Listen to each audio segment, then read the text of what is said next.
I don't know if I'd have social media if it wasn't for real estate because I treat it very much like just like a marketing campaign.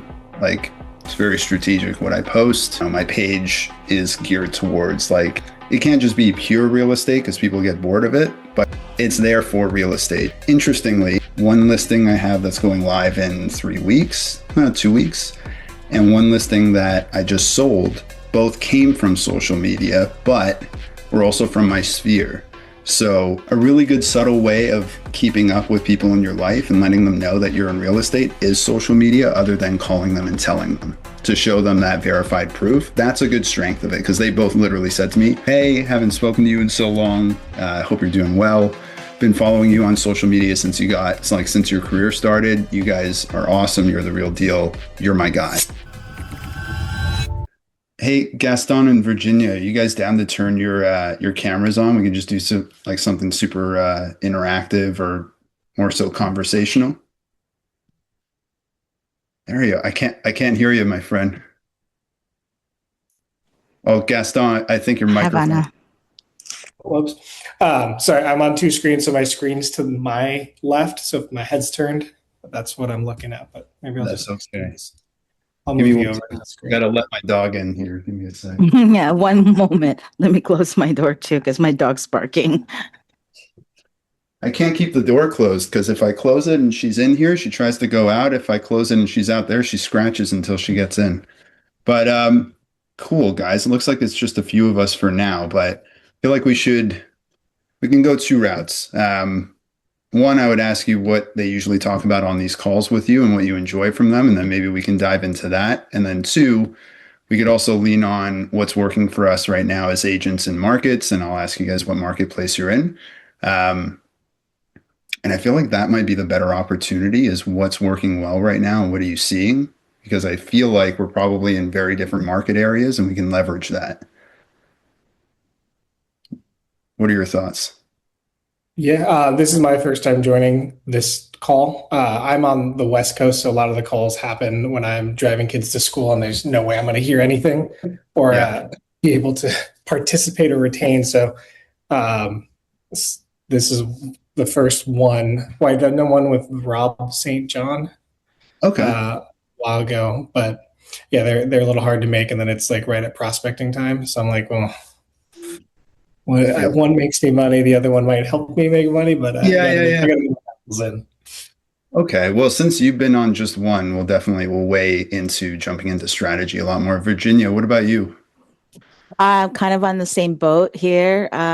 Jake, just joined literally last month, so I'm in the process of onboarding. As far as coaching calls are concerned, they've kind of been on holiday, so have I. But I've been very active in going into the website, diving into past coaching calls, the recordings and things like that. I am in the Bay Area, South San Francisco, Oh, Silicon Valley. And so, as far as what I've been going into right now, working on notice of defaults and, shifting from, working with buyers into kind of investors, stealing kind of the Meskula strategy and like reaching out to these people and saying, "Hey, I have a cash offer for you. What's up?" And so we're testing that out. We're A/B testing, see how that will work, and hoping for the best. Let's see. have you had any success with that yet? The cash offers? So far we're getting conversations, right? Which is a start. Yeah. And aside from that, um, you know, being having these investors being open to kind of like going into these auctions for foreclosures. Mhm. In the beginning they're just like, yeah, this is not my jam, but man, there's just so much opportunity over there, and if you don't take it then you miss out. And so I'm doing my best to sell that kind of idea, and I'm good at it, so let's I see. can tell you're good at it. You have sold me, so that's very cool. Thank That's you. very cool. We're it's a lot different in Canada for foreclosures. So what the bank will do is they'll still foreclose, but then they'll hire a realtor, get the market value, and they'll sit for as long as they like. It's not so much a fire sale; it's more like how can we get as much of this loan back as possible. Mm. It's interesting to He, hear that you're here, yeah. sorry to cut you off. Here in California, we're literally at the court steps, and it's just like, who wants this property? You have your thing, and it's just like, I'll take it for this, that. Who's the higher bidder? Done. These banks are ready to just be like, I'm done with this loan. I don't want to, what's the term? I don't want to remodify this loan. Get rid Right. of it, and let's move on, kind of situation. Very cool. Very cool. So have you guys found, so actually, Virginia, you're saying you're 1 month in. Gaston, Yeah. what was your first name again, my friend? I'll write it down. I'm just bad with names. My first name? Yeah. Oh, you cut out there. Sorry, what was that? Gaston is my first name. Oh, Gaston is your first name. Yeah. And you were saying your Yeah. last name was something. Okay, sorry. Sanchez. Yeah, last name is Sanchez. Gaston, how long have you used Meskula for? I don't know, maybe a month or two. I think Okay. I can't remember exactly when I signed up. Maybe this is month 3. Okay. Yeah. And how's the lead flow so far for you guys? Leads, there are a lot of, like I got a couple fake emails, fake phone numbers. Some people not interested. I got a few that they're like wrong name or, wrong number. But the email matches their name. So Mm, I don't know. I had one appointment out of everyone. I had some issues with the system. I wasn't getting the text notifications that leads were coming in. So I'd have to log in and be like, oh, there's a new lead. Cool. I didn't know about it. And shoot. then I had I tried the AI caller and it booked an appointment for me, but didn't send me a notification of an appointment. So then I got an email Oh, because oh, the system sent out the call you in an hour. And then the system got the, hey, we saw you just called. What can I help you with? It was like, you were supposed to call me an hour ago. And I'm like, cool. That would have been great if I got any of that information. So that guy's pissed. And I'm like, other than that, just like, hey, I was testing out an AI software. What else you wanted to talk? And yeah, but it yeah. was kind of a bummer because he was like, yeah, let's talk. Let's have an appointment. And then, nothing was set up. And it was supposed to all be set up, is what I was told, because it was like the first appointment I had was getting sure all the notifications are coming in, setting it up. That way I knew what my workflow was as leads came in, but I'm sitting there waiting and like nothing's happening. Okay, great. So I could have had another one, but Yeah, that's okay. You guys, so what we find with our team, I should have introduced myself too. My name's Jake Gelwarg. I've been in the industry for, I think I'm in my 6th year right now. Usually I have what, kind of like a Gaston style beard there going. Usually I have that. I shaved yesterday because I trimmed too high on my lip and it would have Looks looked really odd. it looks good, man.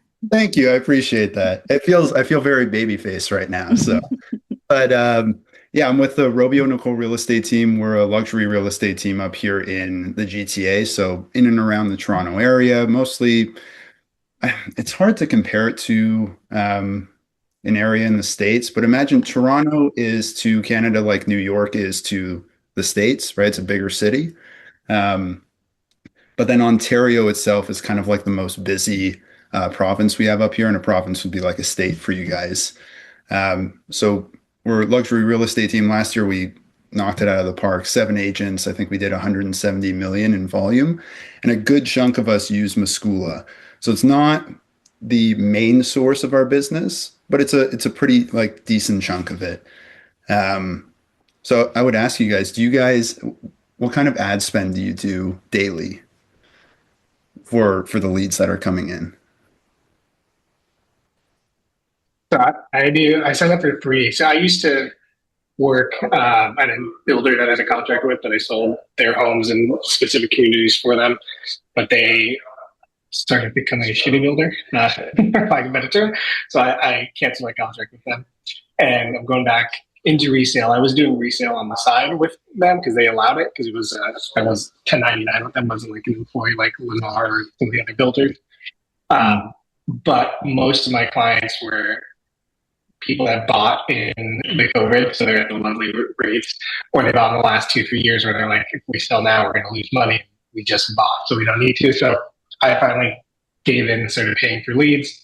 I use Meskula at like 1,000 a month, and then I have Luxury Presence built me a website. I spend 500 with them on like SEO Google, Okay. and then I bought 5 zip codes with sold.com. And the sold.com leads have actually been really good. They're the ones that have had the most conversations, and I haven't signed any listings because they're all kind of farther out, but they're engaging. They want to, meet when it's closer to time.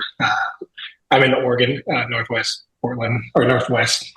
It's the rainy season, so a lot of people like to wait till spring when it's pretty again to list. So just overcoming that, people still buy when it's raining. People live here and it's raining all the time. It's not outside of the norm for activity to happen when it's raining. Yeah.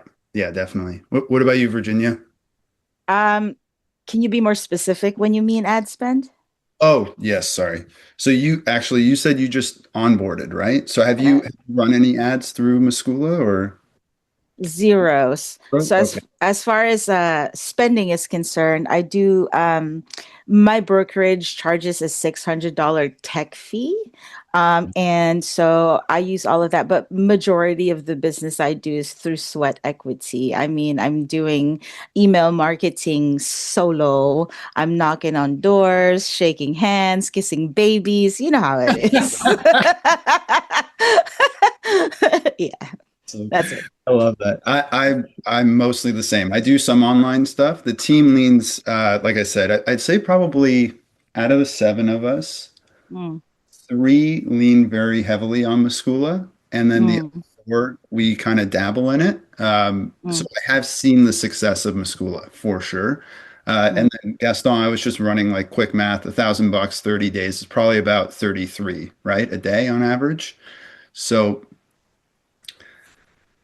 oh, I think you're muted again there, dude. I got there's other people in the office trying to keep the background noise quiet. Yeah. I'll log in real quick. I don't think I have. But so what I found, it's interesting. So Nate, Evilo, and Brandon all use Meskula a lot, and they were at about 30 a day. And they said maybe they'd see a lead or two every 3 days, and they upped it to 50, and it made a huge difference. I'm not trying to, I don't actually work for them, so I'm not trying to sell you on that, but that's a tidbit. If you're not seeing them come in as often, apparently that $20 delta makes a huge difference.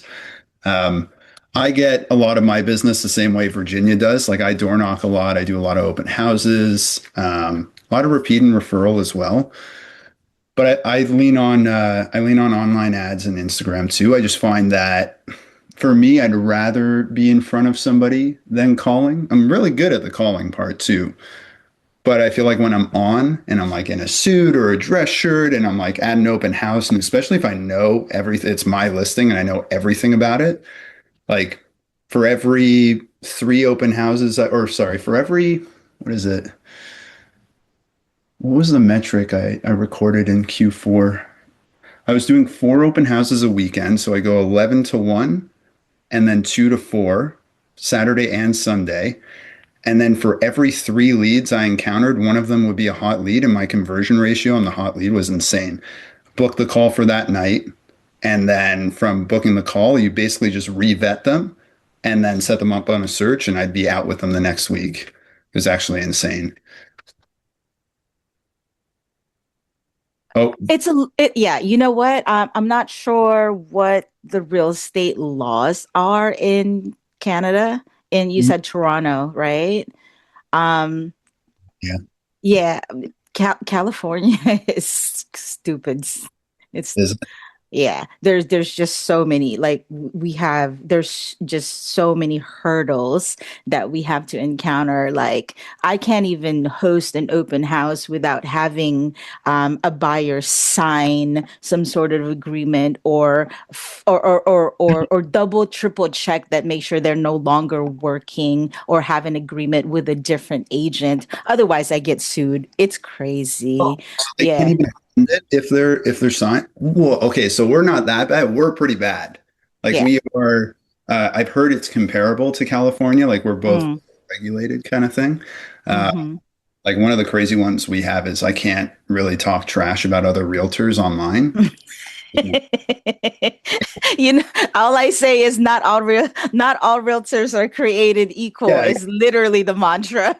yeah, exactly. But yeah, for us, we can host the open house. We can have the buyers through. Um, we kind of are obligated to ask, are you working with someone? And if they are, you're not allowed to poach. If they're not working with someone, then it's fair game, right? The issue is people lie All the time. all the time about everything, right? So, yeah, I found a lot of our business is door knock and open houses. What are you guys seeing in the markets right now in your marketplaces? Are they moving and grooving? Are they kind of, I guess we could say like over the past 6 months until now, because it's still very early, right? It's slowed down a ton. So Portland Metro is where I do most of my business. I'm also licensed in Washington, so I do Southwest. But there are more listings than buyers out here. So each downtown Portland got us, is not what it used to be after COVID. So there's empty buildings everywhere. Like I'm on a corner right across from Ritz Carlton, and three buildings that I can see out the window are empty. Like whole buildings. Some of them are seven. One of them was an 8-story Target. Like it was the largest Target in the world, or I think in the United States. It's been empty for 2 years. They left like 20, probably longer. They left in 2022, so 3-ish years. Wow. Uh, been nuts. Condos are here sitting like forever. The Ritz just dropped a 1.2 million condo to 600. So it's been tough. Houses are moving. Like my last two listings sold in 5 and 7 days. They were priced right, Mm. but the good houses that are most desirable are selling fast. A lot of sellers are still in my house has appreciated 20% since 2020 and are upset that they're not getting that value, so they're sticking to high prices. And there's a lot of agents out here, and a lot of agents are going with the price the seller says to get the listing. Which like the one Meskula lead I met with, I comped his house out at like 525 maybe. Zillow had it at 485, and two agents told him 575, 600. And I'm like, there's a remodeled house that has brand new everything going for 625, and it's been on the market for like 180 days when we met. I'm like, you're not going to get that, dude. And he's like, well, I'm going to try anyway. So I was like, all right, cool. Good Yeah, luck. yeah. What about you, Virginia? What do you guys see? Yeah. Yeah, no, obviously, I'm sure you're aware that Silicon Valley Bay Area is a little bit of a unicorn. It's crazy over here. But yes, it's single family homes are selling quickly if it's priced properly. If condos, if overpriced and the agents are not doing their jobs, then they're sitting on the market, and these listings are being canceled. Mm. Um, Investors are starving for business. There's not enough inventory for them to fix and flip, and foreclosures are on the rise. That is a crazy, crazy mix. Mm, See a hot market and then foreclosures skyrocketing is very interesting. mm, So for us, last year overall was like number of sales, I think was one of the lowest years in over a decade. mm, Active listings, we actually had a record for a couple months, we were over 30,000 active listings on TREB, which is the Toronto Real Estate Board. And June was like 31,000. We hadn't seen that in like 20 years. And mm, prices, I think, came down overall. I just did a stat email, but I think it's around 6% last year. mm. And this year, we're probably going to see the same thing. More of the same until basically, I don't know. The economy it's felt like it's been in a recession for a couple of years, but it's just like not official. You know what I mean? Um, but you You could, know how you know how much a carton of eggs are here for, dude? It's how much? How much is, it's at one point, in like July, it was like $14 for a dozen. holy crap. That's, Yeah. That's actually crazy. It I is. think like 3 or 4 here, but the price of everything's gone up too, like Mm. substantially, just like everything across the board. Um, yeah, so it's a lot of it sounds very similar to Gaston's marketplace there. So really nice homes or sought after area or priced right will move. Maybe not in a week, but within 3 weeks. And then condos sitting for a very long time. And the issue is lots of inventory live, lots of people missing the mark on price. And then when you go, some of them could be sitting for like 3, 4 months. You show up with a buyer, you would expect a red carpet and champagne, right? Not literally, but metaphorically. Um, and they're not willing to negotiate. And it's like, what are you doing? You're sitting on market 200 grand overpriced. I'm your only showing this week. And like, what's going on? Why are you even live? Right. So it's very interesting. What we're finding is that we price right. I've turned down a good handful of listings just because, I had one that was the seller thought it was worth 2.1. It's definitely worth 165 to 1.7. And they're like, well, look at all these other ones that are listed for 2 and 2.1, and this one's 1.9, and mine's nicer than that. I'm like, yes, but they're listed and they're not sold and they're not going to sell. Lo and behold, they don't sell. And then the seller luckily didn't fire me or go live with someone else, but it's happening a lot in our market too. Agents kind of like over promising on price just to get the listing, and then it sits forever in hopes that the seller gets beat up by the market. So it'll be interesting. Definitely a different world from Cali, I'll tell you that. Um, Trying to think, what could we go into? Do you guys have any questions about anything I could try to shed light on, or? I've never done, well, I mean, I used to do like expired FSBOs, calling, but it's been a while since I've used like pipelines or cadences. We have Lofty with my brokerage, so they call them smart plans. Um, so Meskula does emails and texts, but no calls. So like a call cadence you follow until they get there. Do you just kind of, or you or the other agents that like lean heavily on Meskula? Are they doing their own kind of call cadence on top of what Meskula does? And I guess how do they keep track of that? Because right now I'm trying to get Meskula to integrate with Lofty, but there's something on the brokerage level that I got to figure out. Um, but it's kind of, and then maybe this is on me for having 3 different lead sources, but keeping track of where I am with each one. Like my other 2 leads from the website and sold.com go into Lofty, so that one I can track. But the website only does text messages. Sold.com does nothing. They do 24 hours trying to reach out, and then it goes to me. But the good thing is, if they don't book the appointment and I do after that 24 hours, I don't pay the referral fee. So it's kind of in my benefit if they don't get a hold of them. And then if they do, it's like 30%, which whatever. If they made an appointment for me, I'll take it. It took one day. Yeah. But like if my challenge is, continuing having a follow-up plan because I have to keep it separate because I don't think I can build like my own cadence in Meskula to like throw everyone in a call thing to call them X amount of days for X amount of time to get them qualified. Yeah. So Lofty is your CRM. Yeah. So I've heard of Lofty. I've never actually seen it or used it, but we use Follow Up Boss. So I'm going to assume it's probably pretty similar.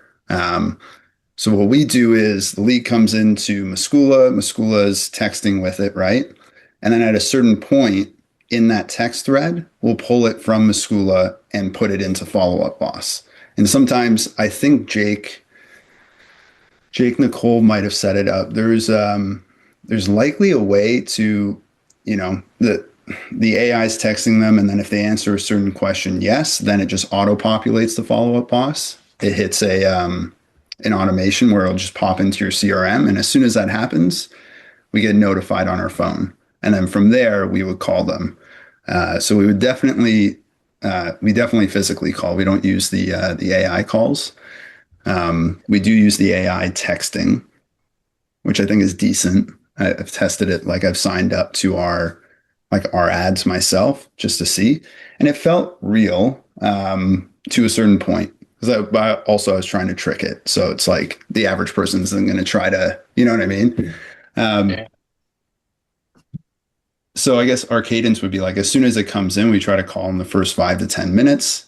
And then do you want me to give you just like a rough script, or are you looking for more so? I'm pretty good at the conversations. It's just the like, how do you guys? I guess what's I'm trying to find the best way to manage making the calls and like keeping track of like I called them on Monday, I called them on Tuesday, called them Wednesday, Thursday, so because I want to be aggressive, if you will, the first maybe 5 days, and then kind of lighten up a little bit. So I'm not constantly going at them, but I know it can take 10, 15, something like 20 times of reaching out before they pick up the phone or they reply to a text or email. Yeah. So just kind of keeping track of that because I can log calls, but then I have to go into every lead, look at my notes to see when I called them, and that just takes so much time before I can dial them.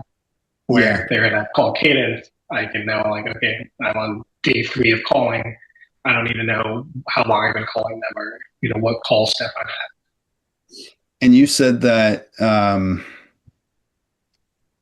I think Zapier is the program that connects, right? Zapier would connect. So can Zapier connect Lofty and Meskula? So I have the leads coming in, or actually, no, Meskula is the one I know.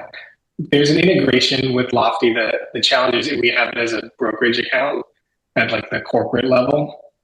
So the API key has to come from the company admin, but no one knows who that is because our main headquarters is in Hamburg, Germany. Then we have a U.S. office, and then we have regional offices. So I've been trying to track down who it is. So right now, the only way to get them in is to just do like an export of Meskula and import into Lofty, which not bad. I can do the first call and then start on step 2 of the cadence, or just start the cadence on a different day. But that just seems to be my biggest challenge, is keeping track of when I called them last, what the call outcome was, if any, and just making sure I stay on top of it. I would if there's no way to have them drop in automatically, I would do that. Like I would make the first call. My follow-up is always like call, no answer, leave voicemail, text, similar to what the voicemail is, and email. And it's like, you're opening one of those. Unless this is just a completely fake number, they're going to open one of those. And then usually by the second or third call, they're picking up, right? Because they're like, I might even do it twice in a row, to be honest. Not call twice in a row, but like do that, like the call, text, email, and the voicemail. And then the next day when I'm following up, I do that again. So it's like they got to open one of these. There's no friggin' way. Right? Or you're blocked, in which case you move on. But yeah, that's kind of where I'm at with a couple of them. I do call, email, text the first 5 days. Yeah. So maybe I'll line up. Honestly, keep it at that. If they're, and it's weird with leads, man, with online leads. Like I had one reach out because my database, I think I have like 1,000 contacts. I sent out a mass email, just like deal of the week, one of our listings, where the seller was like, hey, we're cool to reduce price to this, but we're not going to do it till next week. So we all shot it out to our database saying like, hey, if you're interested, we have authority to offer it at this price. Right now, it's not listed there, but you're getting first access because you're one of our contacts. And like this guy came in like 4 years ago, had ghosted everything, never picked up a call, never responded to a text, never responded to an email. Hey, Jake, that would be great. Can we book a showing? I'm like, what? So like sometimes it's literally no rhyme or reason. So I would stick to if it's not auto populating, I would probably just once a day throw them in, make it like a 20-minute thing. And then, cause that way, if you keep them in Lofty, you can keep it, organized, right? For how you're calling out. Yeah, that's where I can, I like to kind of have like as the one source of truth or whatever they say for where everything should go. The other question I had, so like right now I'm just doing seller leads. I don't think Meskula does buyers, or maybe they do, but so they come in for like a property valuation. Were you guys making a CMA for every one of them, or are you kind of going the route of, hey, I'm going to get you on the phone to verify any upgrades, changes that I might not know about to get you the best one and not sending it out until then? Because I'm torn between, holding it off until they talk to me versus giving it to them and then nurturing them until they build trust that they're not like, I asked for this, but you're not going to give it to me. So I don't know what your thoughts are, or how your team manages that. Yeah, we always do listing appointments unless it's really pushed for. For a one step by the client or by the lead, we go two step. So I'll call, I'll be like, ring, ring, be like, hey, Bob, Jake Elwork with the Robio Nicole real estate team here. Just giving you a ring because you just signed up to one of our ads to get a home valuation for your home. Does that ring a bell? And it was like 5 minutes ago. So they're like, yeah. They're like, that was fast, actually. Yeah, sorry, man. I was at my desk, so it just came in. Cool. So we usually do this two ways. The first way is kind of not very accurate. I can give you a general idea based off of our conversation of what your home's worth. You tell me what renos you've done. I'll look up your home online. It's going to give you a rough idea. The way we like to do it is we actually like to give you a very accurate idea. We come in person, you give us a really quick, like 15-minute tour. I'll ask you these questions in person. Then I'm going to come back a couple of days later with something tangible for you, like an actual CMA book that you can keep, along with just showing you what it is our team does that gives families that we work with a lot of success in this market. So what would you rather? And then usually they'll go, yeah, I mean, I guess I could have you by. Okay, great. And then I literally just book and I'll go and it's actually a 10 or 15-minute appointment.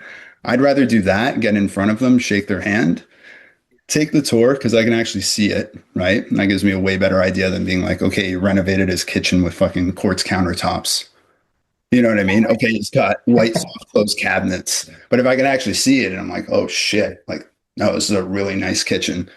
These are like, this is a beautiful kitchen, right? I can do an accurate evaluation. And then from there, step two, I'm literally bringing my laptop and I'm going through the pitch deck with them. And I'm like, I'm going to go through this as fast as I can because I hate PowerPoints. And I always hated them in school, but now I have to do them. But you just let me know if you have any questions at all. And then by the time we're through that, as I'm on the first appointment too, we'll ask like, hey, you know, actually, I think it's on the first call generally. Were you wondering about your home's value?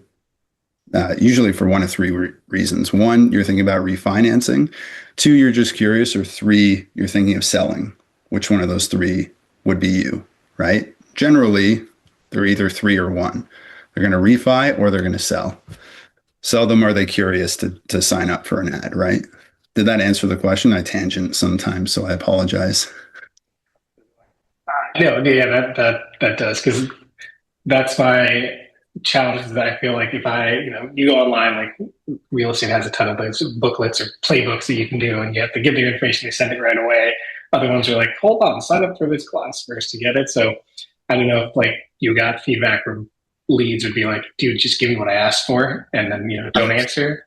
Sometimes. Yeah. So, but no, I like the idea of that because I'm like, how do I make? Because if I get probably like 40 leads a month right now from the three sources. I'm like, I can't make 40 CMAs a month that are accurate. Like I can, do like the NPR, RPR one that gives you the huge range, but I feel like that just sets up for a bad listing appointment because they're going to look at the high number, not look at the lower or the medium one. And then they're going to be stuck on that number. You're trying to talk them down and they just think you're trying to tell them less than it's worth because the paper I gave them said it was worth more.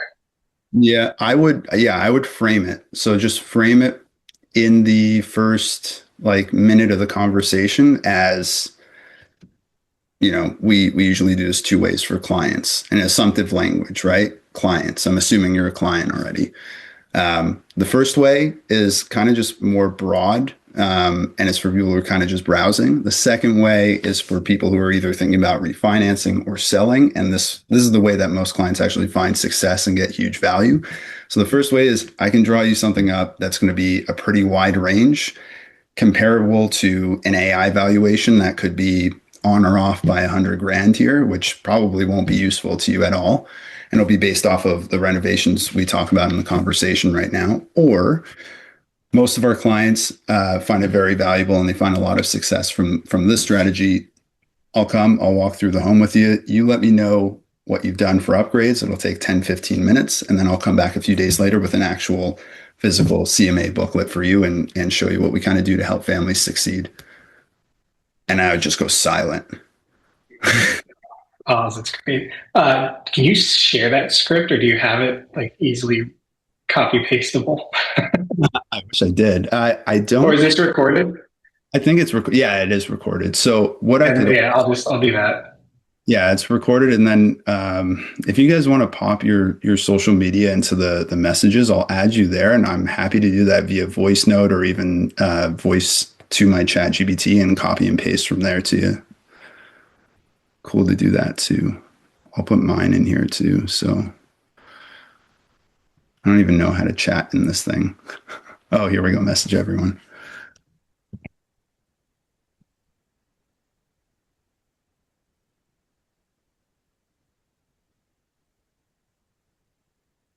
Did that go?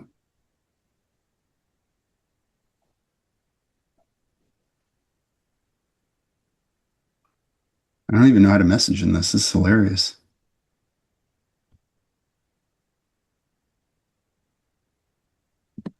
Let me start. Hi, Jake. Where is it? Oh, I see. Here.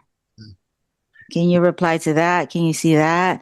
At the Yeah, bottom of your screen, there should be some, yeah. yeah. So I put maybe because I put at, but let's just go Jake Gilmore. Hello. There we are. I see Gaston too. Yeah, so I just gotta. That's hilarious. I never used social media, so now I'm trying to get into that as well, which has been. Oh, it's because I was doing at before my name.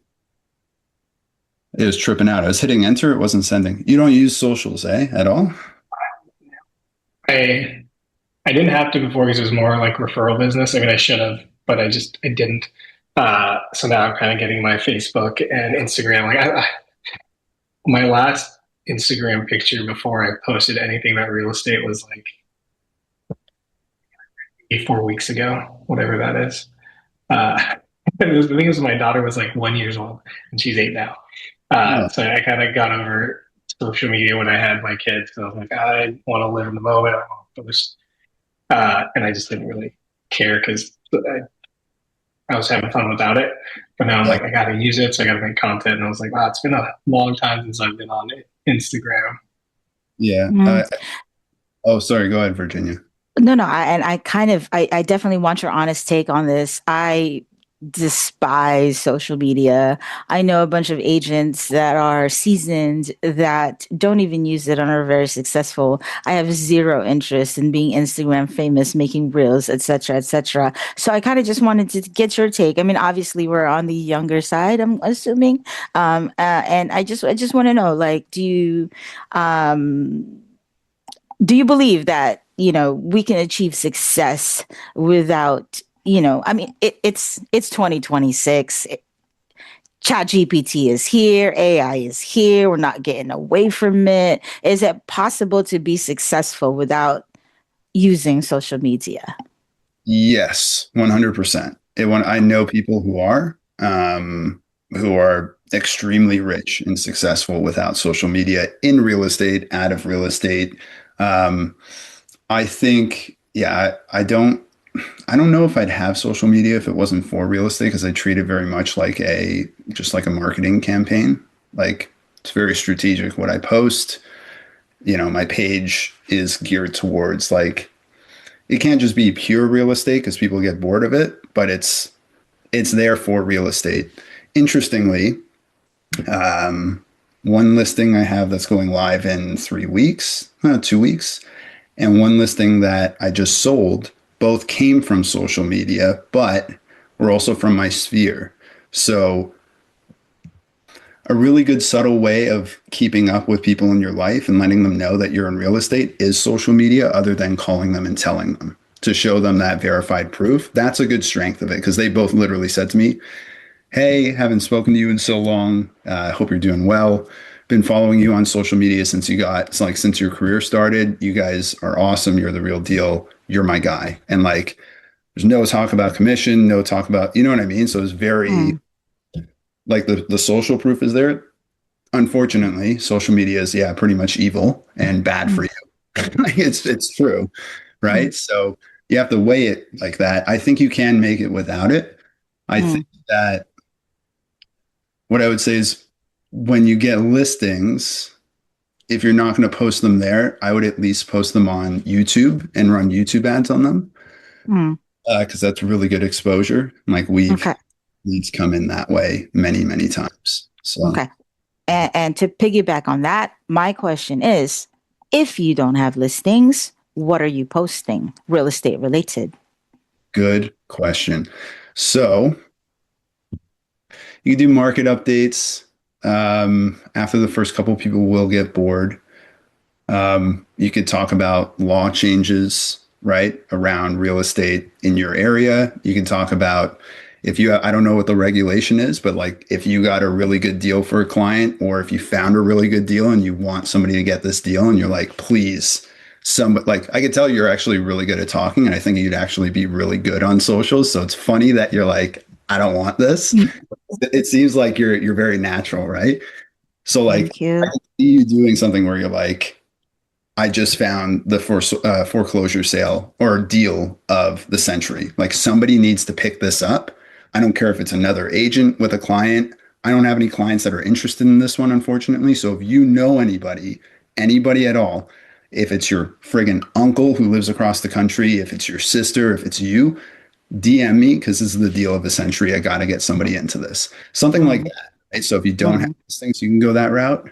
And I feel mm. like um, what you're focusing on is super niche, and I don't think a lot of people are do. I don't think I can't think of anybody who's doing that. So Mm. I think you could have an opportunity there, but it will make your eyes bleed. Like it's not, you know what I mean? You're gonna sit there, I think, yeah. you're gonna post, you're gonna edit it, you're looking at your phone the whole time. Yeah. I feel like it's such a time suck. Like it takes so much time to edit, then you're overthinking, da da da. Like I'd really just be in front of people and getting rejected left and right and finding the like like reject me. I don't care. Like move on, But thank you for the compliment. I'm trying. I really made a concerted effort to start to begin like showing more of myself, I guess, in social media, not so much about business, but just like dumb things I'm doing. And so when we add you, you'll see my post. I literally just installed a smoke detector at home, and I was just like, "Hey, I did it. Who needs a handyman? Like, want me to come over? Zoot zoot." It was Oh, hilarious. And it got engagement, and I was like, okay, I think I can do this. But dude, I was so embarrassed. It was stupid. So I can tell you for Instagram specifically, I'm not on TikTok, but I'm on Instagram. I'm on Facebook. I only use Facebook for ads, uh, Mm, like listing ads, or I put listings on Facebook Marketplace too while they're on the MLS. mm, But for Instagram and YouTube, we do heavy pushes on those. And I've done, I take the listing video in the middle, right? So it's a mm, listing video in the middle, and I'm in the listing video like, hey guys, Jake Elward with the Robio Nicole real estate team here. Welcome to my newest listing. We're at 123 Main Street. This is a beautiful condo townhouse in the heart of Mississauga, 3 bed, 2 bath, 2 car parking, and wait until you see the backyard. Come check this mm, out. Right? mm, So when it rolls through, that's in the middle. Then on the top and the bottom, I have like not cover photos, but like hooky photos. Like if the kitchen's super nice, it's there. If I don't know, if the backyard's like a freaking backyard oasis, it's there. mm, And in the middle of those, so like on the lines, so if the video's here, picture, right on the line, mm, I'll be like the address, Black Bar address, and then on the other line, open house, January 7th, 2 to 4 p.m. I'll take mm, that and I'll boost that on Instagram. So the mm. post gets like 20, 30,000 views. And then I'm at the Wow. office and people are like, hey, I saw you on Instagram. That's why I came. Oh, my client made me bring her through because apparently you're Instagram famous. Hmm, hmm. I'm not. I used to have 8,000 followers. I deleted 6,000 of them because Instagram, Shh. Paid or organic? what? The Paid. follow? Yes. Yeah, it was organic, but it was, but it wasn't good. Here's the thing, it wasn't good. So um, now the way the algorithm is, it used to be different, but the way the algorithm is now, if you have a bunch of followers and they're not engaging, you might as well Mm, delete them because Instagram will try to show your stuff when you post it to these followers. And if they don't engage, it doesn't push it past that. So what I was mm, finding was like, man, my engagement rate sucks because I have mm, followers, but nobody mm. looking at this stuff. Mm, And then Instagram, the algorithm's not pushing me unless I pay for an ad. mm. So I'm like, okay, that means I got to get rid of the dead followers. So I literally deleted 6,000 followers. It was disgusting. It took me 3 months to physically go in. And because if you use a different app, they flag you, they shut down your account. Now Mm. I'm at 2,000 followers and my engagement rate's insane. Like it actually, because Instagram pushes it out to everybody. But whole point, you can definitely pump your listings on Instagram to get more open house attendees, and you can find leads, but it's going to take you nurturing them on Instagram to then get their contact. Unless you can set it up as a lead magnet to do like a sign up form and all this fun stuff. But I don't know that it would be as successful as like Meskula giving you targeted leads personally. And one would say that when you're on a recorded call for Meskula, but joking. I'm joking, Meskula. They're going to show up and just black bag my head. Get them out of here. Um, it could be used, but I also think you can make it without social media for sure. I've seen it. Second question, Jake. Obviously, I know you're very busy, right? And you're getting tons of engagement on social media. And like I said, I started pushing and I'm getting engagement, and there's a lot of messages. How do you find the time to re engage with these people? That's a good question. Um, yeah, it's a good question because it will suck your time. So you can set up automations. So you can set up ManyChat. I have that set up for certain posts.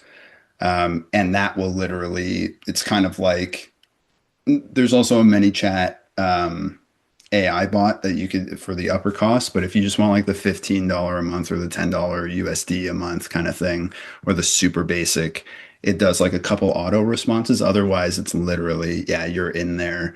And what you could do is, if you don't want to be in the messages for long, just do your best to get their contact quick and then get on a call, right? Be like, hey, I'm actually just hitting the road. And I'm going to be showing literally all day. What's your number? I'll just give you a ring while I'm driving, right? A good amount of them might actually give you their number off of that. I find a lot of success in just getting their information. Literally, every person that I talk to on social media gives me their address, their email address, their phone number. They go on the database, and I hit them once a month. They get a cute little magnetic calendar like so. I give them a nice little scratcher and they hit me up when they say, I just won. And it's a nice little conversation. It's fun. I like to make it fun. So yeah, it's working for me. Good. That's super cool. I know some agents who literally knock it out of the park just from social media. Like it's actually crazy. I don't know that I'm built that way because I don't like to do, I like to talk and I like to talk on camera, but I like to talk about what I like to talk about. And I feel like not a lot of people, like I'm very much a numbers guy. Like if you look at one of my last posts, um, a few posts ago was literally just line charts that I pulled from the Toronto Real Estate Board HPI index, and then I put some arrows on it and stuff like that.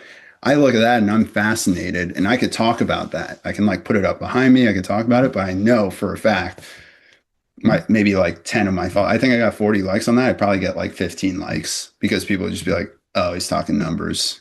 So it takes a numbers person to like it, right?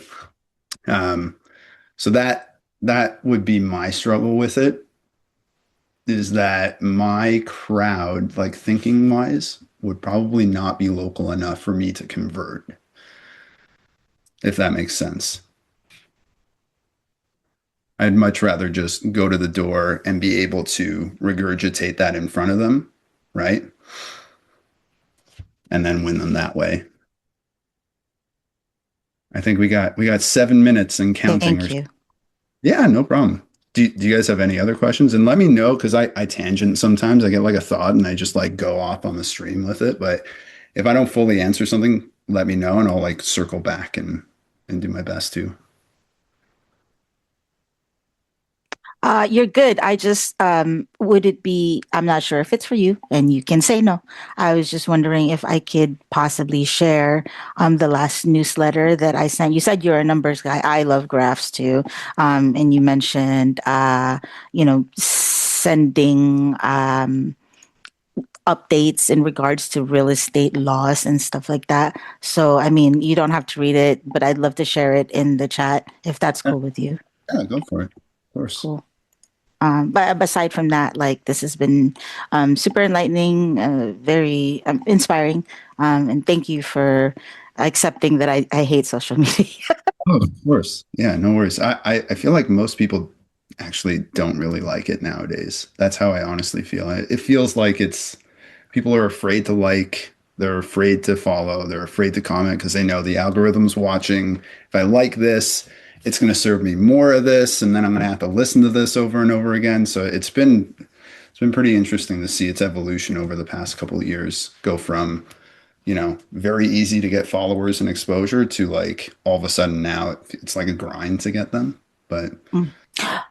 Okay, and one question: you say you do a lot of open houses. What do you say to people when they say, "I'm just looking"? yeah, great.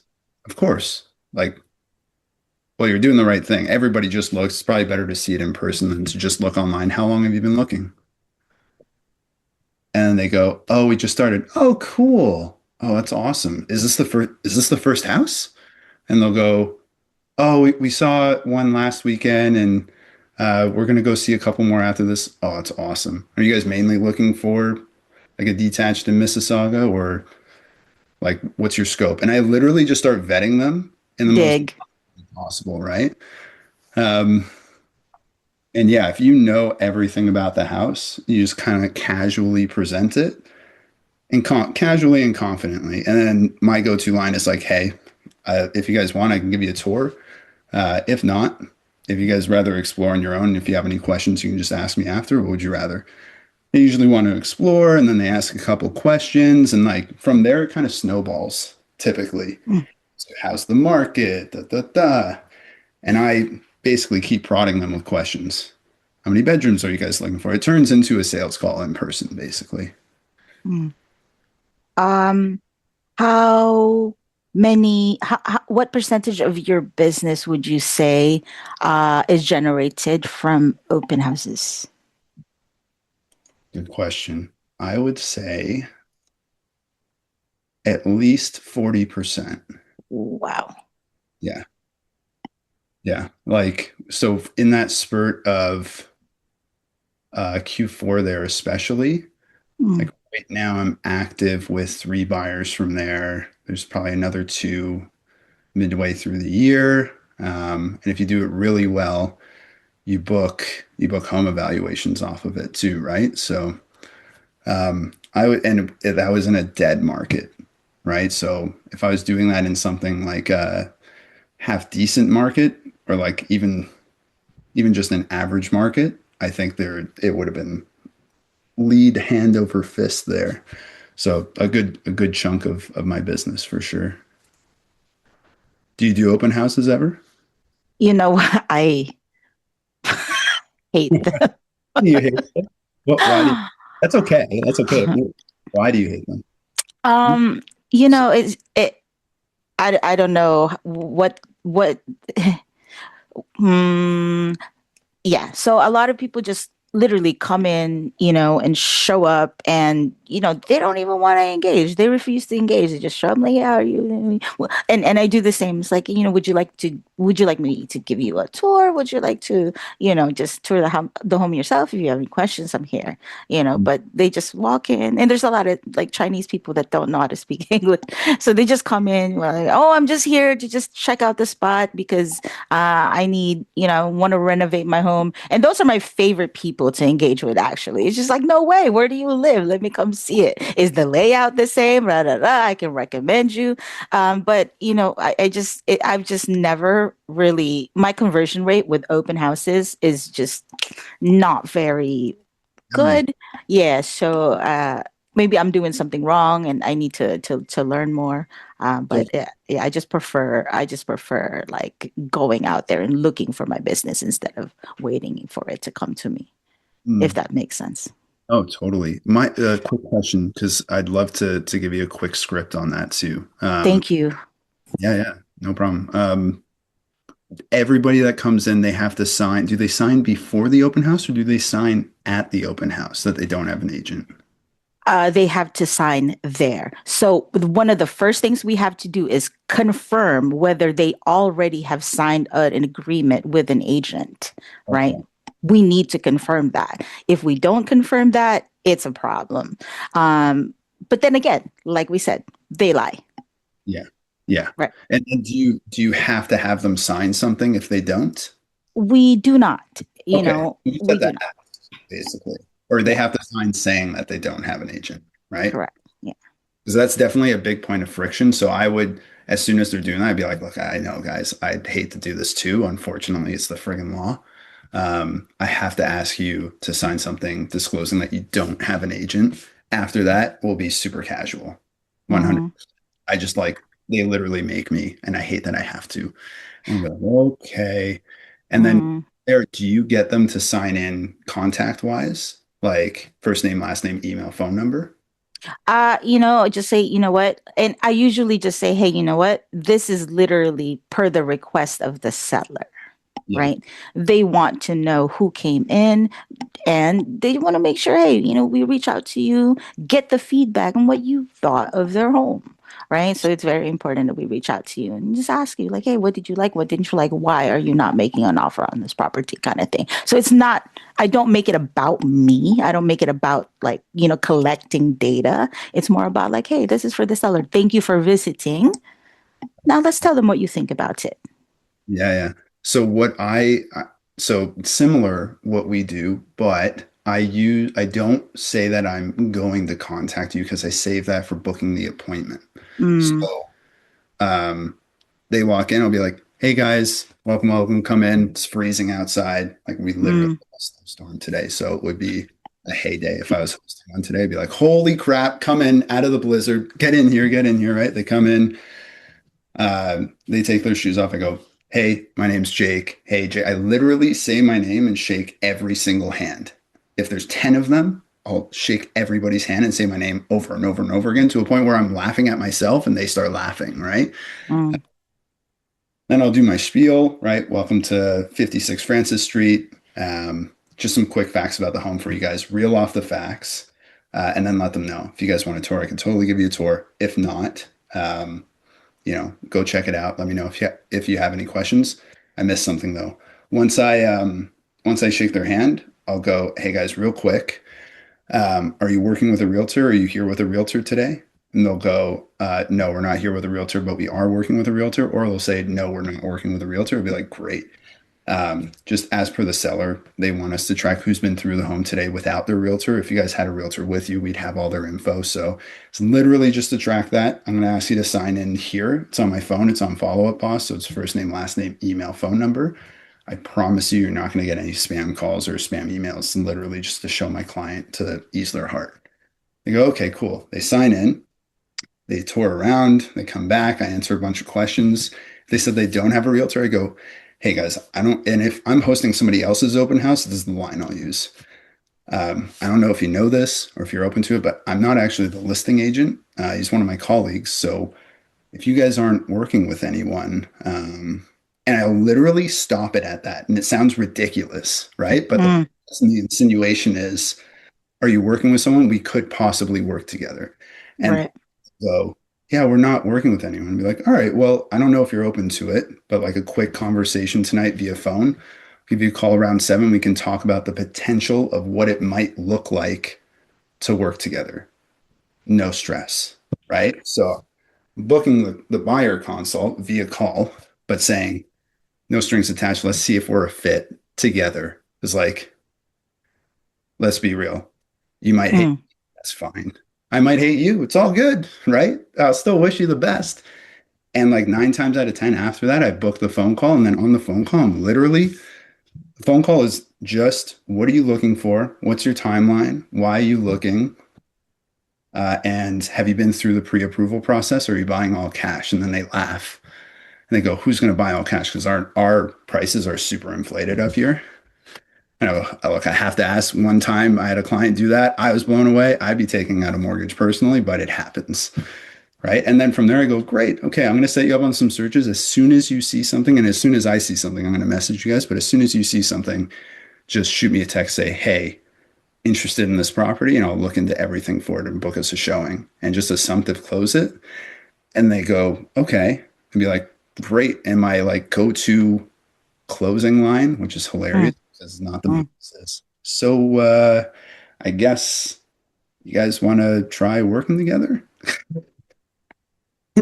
And I laugh, and then they laugh, and I'm like, I know, right? Not exactly a Harvey Specter close, but we're not on a TV show here.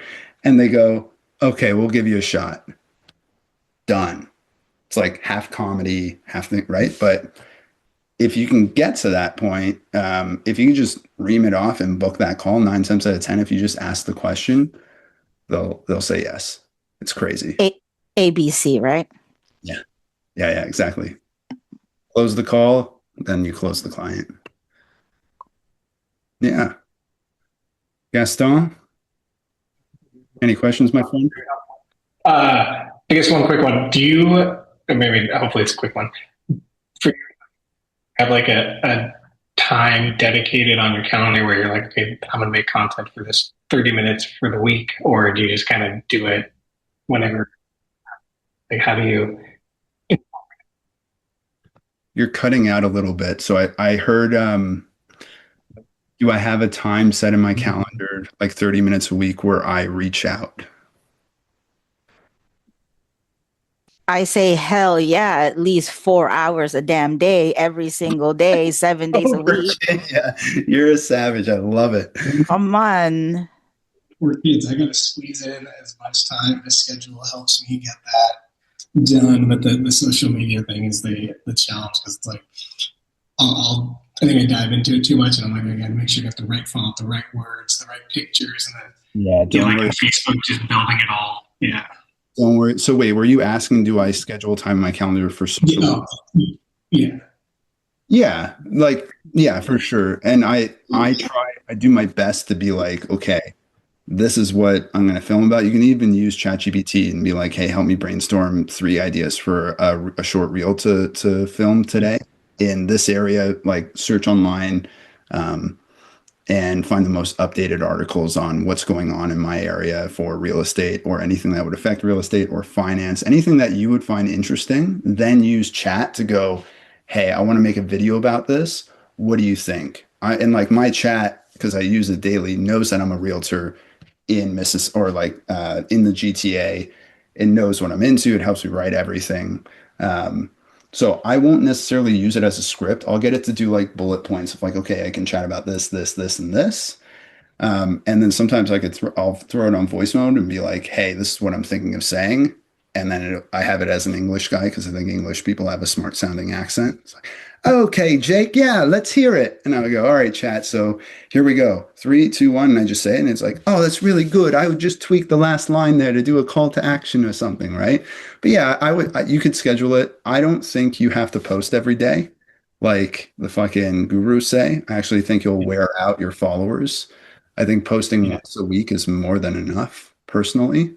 Like if you did once a week consistently, you'd be way ahead of everybody. You'd be getting better engagement because people won't get tired of you. And then if you really wanted to pop up during the week, just post a couple stories where you could just like record it on your phone, a one taker, and stories were supposed to be one takers anyways, and just share it. Yeah. Sorry? Give myself a small window because I'm like, I don't want to spend an hour on it. And the perfect world, I'm going to find a system that will I'll put in the input and then they'll just make content for YouTube, Instagram, Facebook, Oh, LinkedIn. it's there. It's there. Yeah. You can make a doppelganger of yourself already. Like you can do it. Yeah. People will probably know. Be pretty close. Yeah. No, I'm meeting, I have like 4 demos set up for AI callers. Nice. So then I can start calling, because then I'm going to use that to call like expireds and like the long list of non-warm contacts and like the foreclosure list. Like ours is getting huge too. I get an email once a week from one of my title reps. And it would used to be like 2 to 3 a week. Now it's like 15, 20, where I'm like clicking next page, next page, next page. Crap. Yeah. So a lot of people foreclosing, eh? That's Yeah, great. it's I mean, I feel really bad, but then, as an agent, I'm like, oh, this is a ton of possibility. Well, more to the story here. you know what? You can look at, or are you, when they're foreclosing down there, are you in contact with the seller or the bank?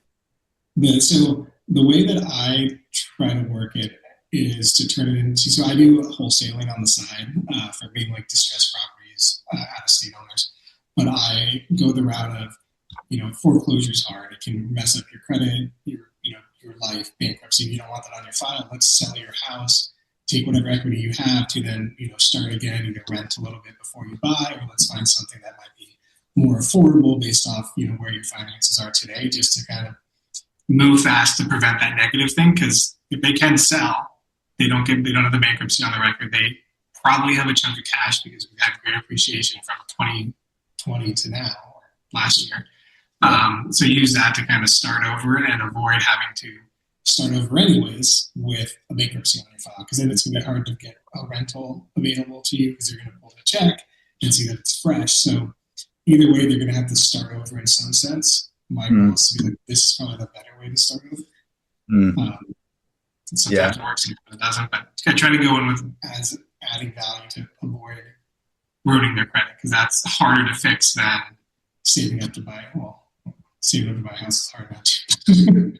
No, that's damage to your life that way versus that's a really good angle. Like coming at it from like let me help you avoid the waterfall you're about to drive the boat off of kind of thing. Like that's pretty cool. It's and Virginia, I don't know if I have 3 letter templates that I use. If you want, I can share them with you since you're kind of getting into that. If you want to throw your email in there. Absolutely, please. I want to, Jay, I'll share with you since you've been pretty good at sharing us information with us too. I threw my constant contact newsletter in there. I would absolutely respect and love your guys' feedback for sure. Absolutely. Tell me what I need to stop doing, is basically, what I'm looking for. Like focus on that and stop doing that completely, is what I'd love to kind of hear from. Absolutely. I'm going to. No, this is really cool. I'm going to add you guys right now. And then I got to pee really bad, so I might have to run to the bathroom. I think we're over on time, but I mean, I'm cool to hang out for a few more minutes if you guys are, unless you have to go. I gotta go prospect, Jake. Come on. Yeah, let's go. We literally have a snowstorm right now, so we got Oh no, 55 centimeters. So I don't know what that converts to in inches for you guys, but it's a lot of snow. It's a good amount of snow. Gaston. Filter Gaston. Okay, here we go. Gotcha. And I found you on Instagram, so I'm definitely going to add you. Yeah, add me. I will. Well, I'll search you right now. I'll add you. Did you put your Instagram in here too? I'm just gonna go request you as a friend. Yeah, do that. I'll follow you right back. Thank you, sir. No problem. I got to run for now, guys, because I got to pee and we got to prospect and we got to do deals. So let's do that. Hopefully. And please, that I have to pee when they put this on YouTube, so that'd be good. But we'll see. But please, can you guys just give me feedback on my constant contact? I really would appreciate it. Yes, definitely. Thank you, sir. Absolutely. Thank you all very much. It's been an absolute pleasure. Absolutely. You guys, great to meet you. Let's crush it. Thank you. Crush it. All right. Yes.